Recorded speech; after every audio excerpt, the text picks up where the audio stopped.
Bonjour, Danimaganatuk, Animakima Kwai Kwe Indigenous, Niganin Mikinaki Kwe Indigenous, Wabazido Dem Peguis Donji. My name is Erica Daniels, and I'm originally from Peguis First Nation. I live here in Winnipeg, Manitoba, and I'm the owner of WAG-Qaumajuq Productions, which is a media production company here in Winnipeg. I tell stories. I am a storyteller, and I'm passionate about telling stories of my community and sharing the voices of our Indigenous community, and making sure those stories are told truthfully and respectfully.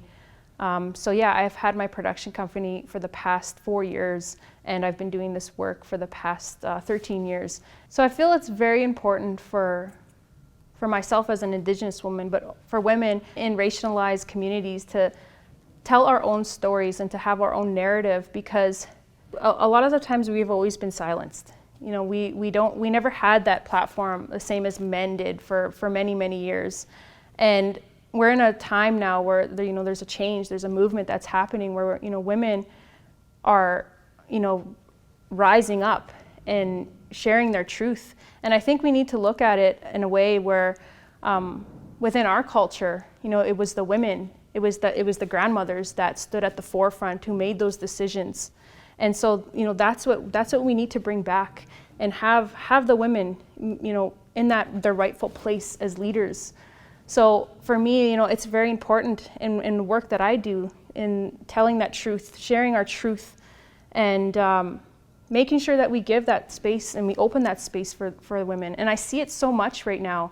When I'm in meetings, when I'm going out to work, it's the women that are leading these, and that makes me so happy. Like every Zoom meeting that I'm in, it's the women that are around the table, and that's the women that are making those decisions.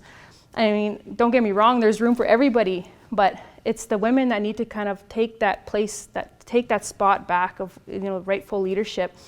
And we see it happening more and more, especially within the film industry, the industry that I'm involved in. There's been some unfortunate things that have happened over the years.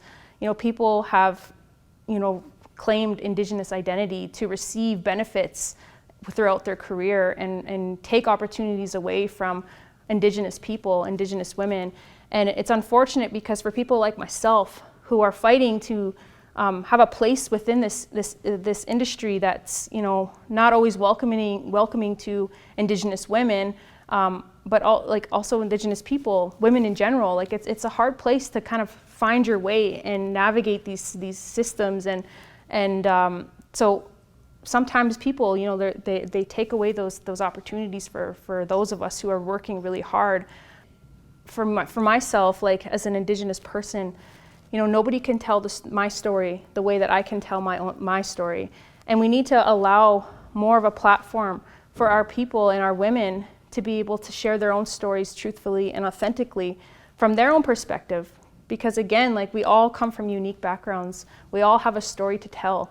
And in my work, my passion is to make sure that platform is given, to women, to Indigenous people, to our communities, because that's been taken from us for so long. So we're in a place now, where that space needs to be opened, and that we have, support and coming together as a community to allow for our voices to be shared.